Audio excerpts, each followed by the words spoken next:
അസ്സലാമു അലൈക്കും വറഹ്മത്തുള്ളാഹി വബറകാതുഹു. ഇനിയുള്ള ദിവസങ്ങളിൽ അല്ലാഹുവിനെ ധാരാളമായി ഓർക്കുക. സുന്നത്തുകളും ഫർളുകളും നമസ്കരിക്കുക. കഴിയുന്നവരും സുന്നത്ത് നോമ്പുകൾ നോൽക്കുക. ദുൽഹജ്ജ് 10 ദിവസങ്ങളിലെ ഏറ്റവും ശ്രേഷ്ഠമായ പ്രവർത്തനം എന്നുള്ളത് ദിക്റുല്ലാഹ്, അല്ലാഹുവിനെ ഓർക്കുക എന്നത് കാര്യമാണ്. കാരണം അല്ലാഹു സുബ്ഹാനഹു വതആല പറയുന്നു, അല്ലാഹുവിനെ ഓർക്കലാണ് ഏറ്റവും വലിയ കാര്യം എന്നാണ് സ്വഹീഹായ ഹദീസുകളിൽ നമുക്ക് കാണാം. നബി സല്ലല്ലാഹു അലൈഹി വസല്ലം പറയുന്നു, അല്ലാഹുവിൻ്റെ അടുക്കൽ ഏറ്റവും മഹത്വമേറിയ ദിവസമാണ്. അതുപോലെ തന്നെ സൽക്കർമ്മങ്ങൾ അല്ലാഹുവിൻ്റെ ഏറ്റവും ഇഷ്ടപ്പെട്ട ദിവസങ്ങളാണ് അയ്യാമുൽ അശ്റാ.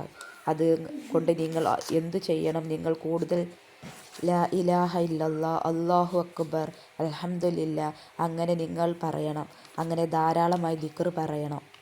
നിങ്ങൾ എന്നെ ഓർത്താൽ ഞാൻ നിങ്ങളെ ഓർക്കും. അല്ലാഹു നമ്മെ സംരക്ഷിക്കും.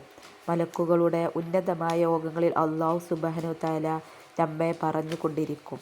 നബി സല്ലല്ലാഹു അലൈഹി വസല്ലം പറയുന്നു, സുബ്ഹാനല്ലാഹ്, അൽഹംദുലില്ലാഹ്, വലാ ഇലാഹ ഇല്ലല്ലാഹു, അല്ലാഹു അക്ബർ.